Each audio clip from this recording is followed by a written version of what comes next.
Boots has just looked more special athletically to me than Xander throughout their careers, right? Sure. On the other hand, when you said Xander got better, Xander was so precocious. He was such a young fighter when we first saw him. Sure. And you don't have your man bones yet as a boxer. Now he's into his 20s, maybe a different fighter.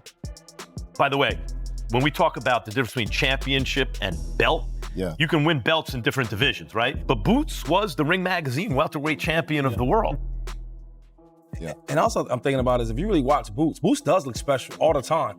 But there's cases where he gets hit a lot. And you're like, man, for you to be so good and so special, why are you getting hit from some of these lower class fighters? So Xander might have seen that. Max Kellerman is confident that Jaron Ennis holds a clear edge over Xander Zayas, pointing to his deeper experience, advanced ring awareness, and more complete skill set. In his view, those advantages place Ennis at a stage that the younger opponent has not yet reached, making him likely to dominate the matchup. Love the way he got it because Staniosis hadn't fought in a million years. It's his only real significant welterweight win, really, of a guy who's in the top 10, and that guy was really inactive, but he dominated that fight, Mike. Yes, dominated. Yeah, I think Boots looked special in that fight, and there's a reason why there's so much hype around. According to Max Kellerman, the middleweight division currently lacks a strong pool of top-tier talent, leaving it relatively shallow. Because of that, he emphasizes that Jaron Ennis stands out as the most complete and dominant fighter competing at 154 pounds. That it comes time to actually make the fights. Okay. And to be honest, junior middleweight is a good and deep division. Yes, it is. I don't see any pound for pound top 5 guys at the top of that division. Maybe not top 10 guys at the top of that division. And now that it's time to fight the top of a division with no top 10 pound for pound guys in it, you don't know who's going to win. No. Coach Reed issued a strong caution, stating that Jaron Ennis has a reputation for ending opponents' careers and warning that Xander Zayas may be taking on this challenge prematurely. While he acknowledged Zayas' ability, he made it clear that the young fighter is still developing and hasn't reached the level needed for a matchup like this. I just think that Xander don't know enough. To take a fight like this. I mean, granted, you get in this game, you in this game to be the best. But I don't think he's ready for a fight like this. I mean, Xander's good, he can fight, but he's still a kid, still a baby, still in learning stages right now. Unified champion, right? He is. Big kid. Seems like he's getting better each and every fight. And I agree, but Boots in careers, man. You know what I'm saying? Now, are they going to pay him enough? You know what I'm saying? Are they going to pay him enough? Because I'm sure after they fight, he's not going to fight for a while. Richard Torres Jr. shared that he's a strong supporter of Xander Zayas, but also emphasized how exceptional Jaron Ennis is as a competitor. He added that in boxing, outcomes are never guaranteed, particularly when going up against an opponent with that level of danger. Question more for you. What do you think about Boots versus Xander? How do you pick that out? Man, it's two insanely talented fighters. I myself am a Xander fan. I through and through since day one. I've known him since the amateurs. I'm gonna rock with Xander. He's my guy. I won't ever go against him, man. So Xander's my guy, and I'm gonna keep with him. But Boots is such a talented fighter. I'm a fan of his as well, and I'm excited for that. I just saw he posted today that he signed the contract. So let's see how it goes. Abner Mares delivered a serious caution, explaining that this matchup may be arriving too early for Xander Zayas. He suggested that gaining experience in 1 or 2 additional bouts would have been a better step before taking on the risk of facing Jaron Ennis. Likely possibly happening, Xander versus Boots. How do you see that fight going? Do you think maybe Xander's a little bit too young there? Too soon. Too soon. You think it's too soon? Brother. Yeah, I love Sanders, and if he waits and if he's smart and his team is smart, they'll hold on at least 2 more fights, and then release him to the wolves. And I'm just speaking realistic in how I see it, because I wouldn't want him to lose a really hard fight and him just declining. You get me? And it happens. We've seen it with fighters where it's too soon of a fight. I mean, let's not go far. I mean, I hate to use him as an example, but when Vargas fought Trinidad, it was too soon, brother. And you gotta be patient with your fighters, and I think they have to be patient with Xander Zayas. Not that I'm saying that he can't win. Maybe he can, but maybe he's gonna get hit too much or injured himself. You get me? So wait a little bit for Xander. Jaron Ennis expressed full confidence in his position at the top of the 154-pound division, stating he intends to back it up when he steps into the ring. While showing respect for Xander Zayas, he made it clear that his own experience, ability, and precision give him the advantage going into the fight. I mean, don't get me wrong. I don't take nothing from him. He's a good fighter. You know, I appreciate him. Appreciate him for giving me an opportunity. And but I don't really see much. He's a great fighter. Good. He got good fundamentals. Good jab. He's smart at times. And but like I said, I'm taking over. This is my division. It don't matter what he do. It don't matter what he bring to the table. I'm gonna show the world why I'm the best in the world. And we gonna start in June. Like, at the end of the day, as long as I'm making my team happy, making myself happy. And I'm feeling great, and I'm putting on these beautiful shoes and becoming that pay-per-view star, and that's what I'm going to do. And like I said, I'm the cash cow 154, and I'm the man. And they about to see. How big is? Okay. How big is this fight, Moose? How big is this fight? To be honest, not for nothing. I feel like this fight is kind of like evening out with the Virgil situation, if you ask me. Mm-hmm. Yeah, Virgil got the name, but Virgil don't got the accolades. Xander being a young, unified champion. I'm about to say Xander, young, unified champion. So kind of like even out. So, and Xander kind of like making a name for himself. And yeah, I feel like it's evening out. And evened out, you know. And I think it's gonna be what the fans want to see, because everybody asking for it anyway. Timothy Bradley Jr. cautioned that putting on excessive weight might work against Xander Zayas as the fight progresses, potentially reducing his speed and leaving him more exposed. He noted that this could create a significant opportunity for Jaron Ennis to secure a stoppage. He could stop Xander. He could. I've been reading a lot of comments and stuff, and people saying that, 9, 10. I've been also seeing, 11. Shit. Look, I just got done studying some Xander Zayas, man. Late in the fight, he begins to fade. Round 8, 9, he starts to fade. Yeah. He starts to fade because all that weight he put on. He put on so much weight in between fights. Boots, his put on weight too. I'm eating all them Philly cheese steaks and shit. I don't know what the hell Xander be eating over there in Puerto Rico or Florida, whatever the hell he is. I know they got some good ass restaurants out there. I'm not gonna lie, especially in Puerto Rico. God, ooh, they got some good ass food. You can look at me and tell I love to eat. But yeah, but see, the problem is he be pulling all that weight.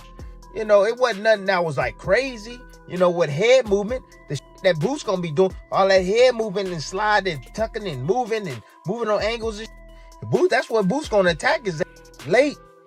And Boots got power. He got major power. Max Kellerman spoke about how impressive Jaron Ennis appears, highlighting the consistent level of ability and talent he brings into the ring. He added that Xander Zayas could experience a level of punching power unlike anything he has faced before. Yeah, I know Boots is special. I know he's really, really good, etc. But I see things in this game where I can exploit. And I think when you tell you something, no, you don't get to say all this right now. Why not? That's being real. They also pointed out that this matchup represents a major moment for Xander Zayas, giving him the chance to showcase his abilities, test himself, and build valuable experience against a high-level opponent. If you watch Boots fight, there's some times where there's guys that are not as good as him on his level are hitting him. And maybe Xander's seen us, let me get him. Because if I hit him, it'll be different than other guys. And I think when guys step in the ring with Boots, they're intimidated with the athleticism. Yeah, he's a different brother. Xander, he's not. He's a champion. He's confident. He got that Puerto Rican pride, too. Okay. I mean, the fight's in Puerto Rico. You know what I'm saying? So, I mean, the fight's in New York. I'm sorry. Yeah, might as well be in Puerto Rico. Puerto Rico. Puerto Rico, New York. You know how it is. So it's gonna be a big fan base for Xander, man. So it's gonna be like a hometown kind of fight for him. So, man, it's just a great recipe for it to be a great. Xander Zayas carries himself with strong confidence, making it evident that he views his place among the sport's top fighters as justified. His decision to take on elite competition highlights his fearless mindset, deep self-belief, and determination to validate his abilities. By stepping into challenges at the highest level, he aims to demonstrate that he belongs in that class. for being here.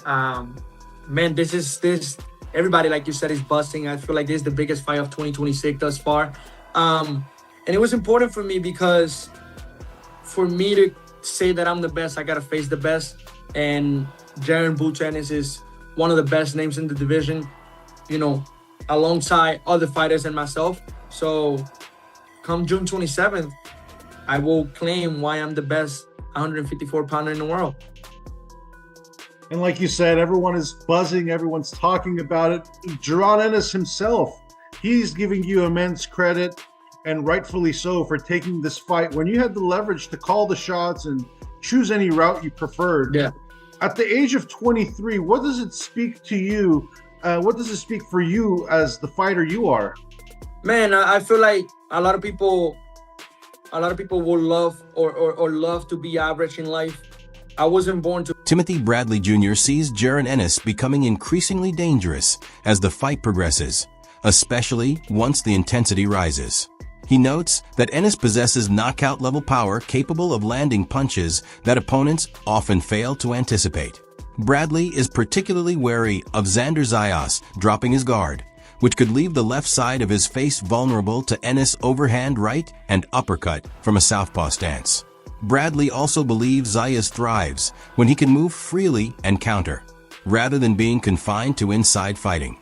Under pressure, he sees Zayas' defensive weaknesses emerge, exactly where Ennis excels.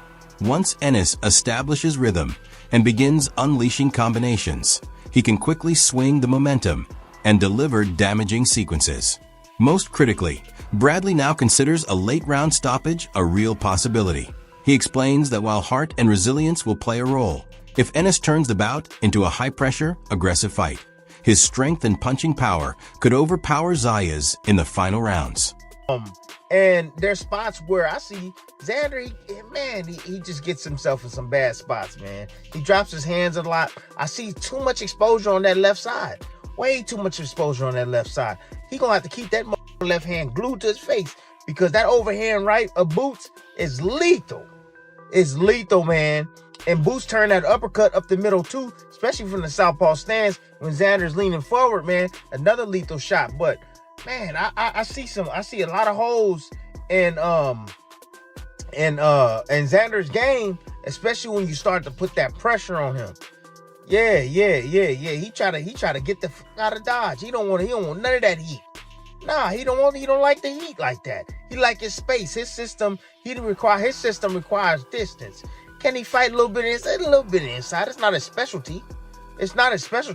Nah, he want to be able to work the combinations as you throwing shots. He looking for shots to be able to counter in between with shit, or he looking to start his shit, start the action, boom, weave underneath shots, counter, boom, boom, and then he on to the next. He around that corner. Right? He turned the corner. Greg Hackett believes that Xander Zayas cannot rely on a cautious, textbook approach against Jaron Ennis, as that would play directly into Ennis' strengths. Hackett explains that if Zayas focuses on staying clean and measured on the outside, Ennis is likely to outpace him and dictate the rhythm right from the first bell. Instead, Hackett advises that Zayas should make the fight rough and physical, forcing discomfort and challenging Ennis in unconventional ways. He stresses the need for aggression, forward pressure, and a willingness to engage in an intense, messy battle rather than relying solely on technical skill. Hackett also notes that this style is outside Zayas' usual approach, which adds another layer of difficulty to the matchup. Xander need to make it somewhat rough, tough fight. He can't try to make it neat, because if you try to make it a neat fight and be too careful, Boots gonna beat you to the punch every time. He's gonna beat you to the punch, or he gonna always go first. So I think Xander just need to make it a dog fight. Boots, I think, need to go to that body, and just do what he do. I mean, try to slow him down, break him up. I mean, for Xander gotta make it a street fight. Gotta make it ugly. But Xander's not necessarily known for that. He's known for trying to box on the outside. And that's why they say make adjustments. That's why they say make adjustments. That's why they say have a plan B, C. You know what I'm saying? Because you never know what you'll be able to do. He might try going there and fight your style, and then you ain't able to get off. So I gotta change my game plan. I gotta change my approach or what's happening. If not, I can get stuck in first gear or second gear. Greg Hackett points out that Xander Zayas usually fights from a distance, which may require a significant tactical shift and a strong contingency plan for this matchup. Hackett emphasizes the need to adapt during the bout if the initial strategy isn't effective, warning that sticking rigidly to one approach could be risky. He also acknowledges that Zayas could prove more resilient than expected, potentially responding differently to Jaron Ennis's body shots compared to past opponents. Nevertheless, Hackett identifies Ennis style, movement, and real-time adaptability as the primary challenge, factors that could pose serious difficulties for Zayas throughout the fight. What have you seen from their last couple of, just based off the last couple of performances, what have you seen that would make it difficult for the other person? For Xander, I think he could be stubborn. He could be stubborn towards Boots because he might not be affected the way everybody else was affected. What I'm saying is when he go to Xander's body, we don't know yet. We don't know. This is just me talking. We don't know. We don't know if he going, the way Steady Onus was getting broke up, we don't know if he going to break up as easy. You know what I'm saying? He might be stubborn towards, he might get hit with a clean shot to the head and eat it. Like, act like it's nothing. Where everybody else is like, whoa, what's that? Or it might not even see it coming, like Lima. You know what I'm saying? And for Xander, with Boots, it's going to be the style. Boots got a way of approaching and adjusting on the fly where you just... Blair Cobbs shared a clear and thoughtful perspective on the potential showdown between Xander Zayas and Jaron Ennis, cautioning that many might be underestimating Zayas too quickly. He highlighted age as a major factor, noting that some fans dismiss Zayas simply because he is 23. Cobbs also reminded viewers that Ennis is not much older, around 27 or 28, still within a prime fighting age. Cobbs emphasized that this matchup is far from one-sided, describing it as a true 50-50 contest between two well-developed fighters. He praised Top Rank for carefully guiding Zayas' career and preparing him for big opportunities, while also acknowledging that Ennis has been managed smartly, setting him up for a defining night in the ring. Kind of writing Xander off, maybe because he's 23 years old, maybe that's what it is. But in the same time, this kid has been 23 years old. I mean, how old is Boots? Boots is not that old. No, I wouldn't think. He's like 27, 27, 28? Yeah, he's more in his prime. Okay. Right? Because I mean, people compare this to like when Fernando Vargas fought Tito Trinidad at 23, and didn't mess up his career, type deal, or does it make him better? What do you think in this fight with Xander? Do you feel like it's a 50-50 with Boots?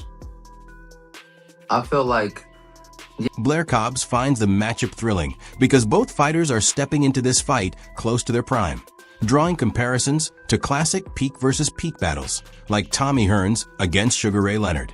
He believes this is exactly the type of contest fans enjoy, with neither competitor past their prime.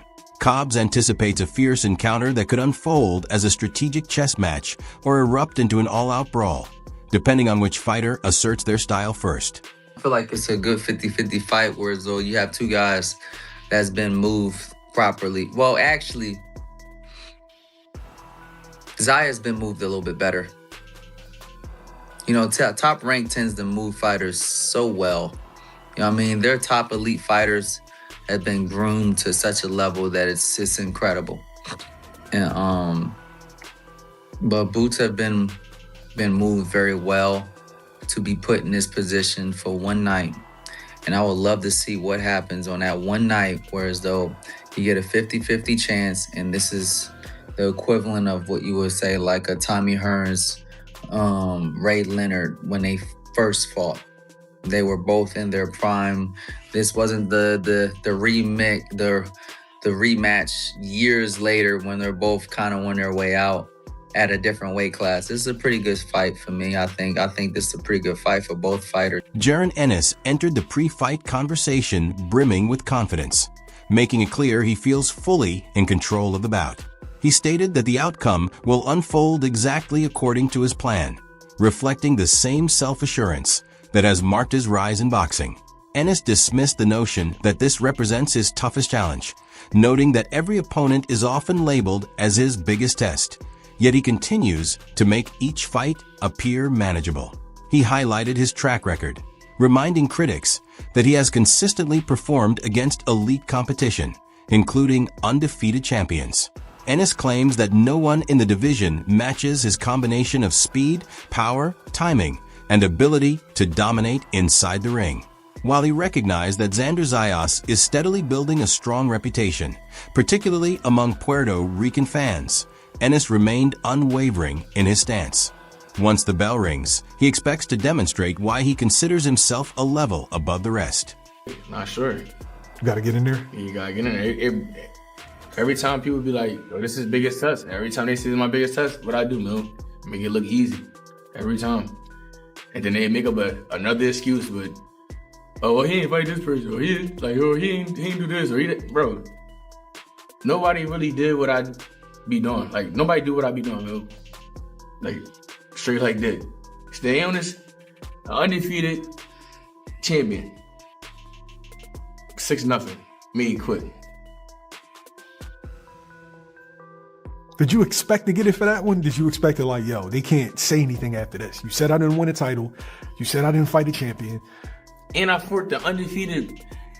I told them we already had a set in stone after the Cannon fight for me to fight Stingers anyway. So it was already set in stone. But I told him, I'm like, yo, that's what I want. I'm like, he was kind of like, quote unquote, the man at one. That wraps up today's video. Make sure to stay tuned for more updates, and we'll see you next time.